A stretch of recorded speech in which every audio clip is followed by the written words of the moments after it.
سائل کہتا ہے کہ لیلۃ القدر کب شروع ہوتی ہے، لیلۃ القدر کی علامات کیا ہیں، اور اس میں ہم کون سے اعمال کریں؟ تو صحیح المسلم کی حدیث نمبر 762، رسول اللہ صلی اللہ علیہ وآلہ وسلم نے فرمایا کہ جس رات کو لیلۃ القدر ہوگی اس کی صبح کی سورج میں شعاع نہیں ہوگی، یعنی صبح جب سورج طلوع ہوگا تو سفید ہوگا، اس کی کوئی شعاع نہیں ہوگی۔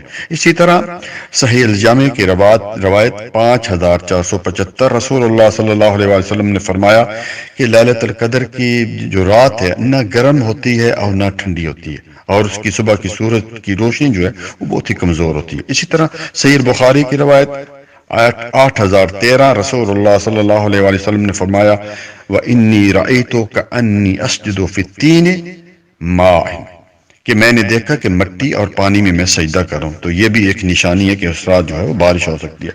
اسی طرح پیارے بھائی اس رات میں فرشتوں کا نزول ہوتا ہے، اور یہ رات جو ہے سلامتی اور فجر کی طلوع تک ہے۔ تنزل الملائکۃ والروح فیہا بإذن ربہم من کل امر سلام ہی حتی مطلع الفجر۔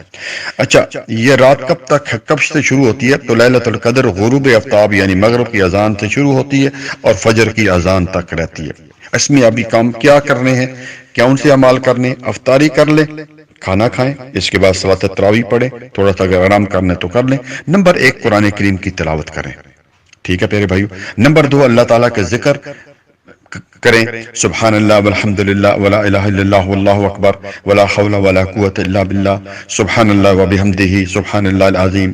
اسی طرح لا حول ولا قوۃ الا لا الہ الا انت سبحانک انی کنت من الظالمین۔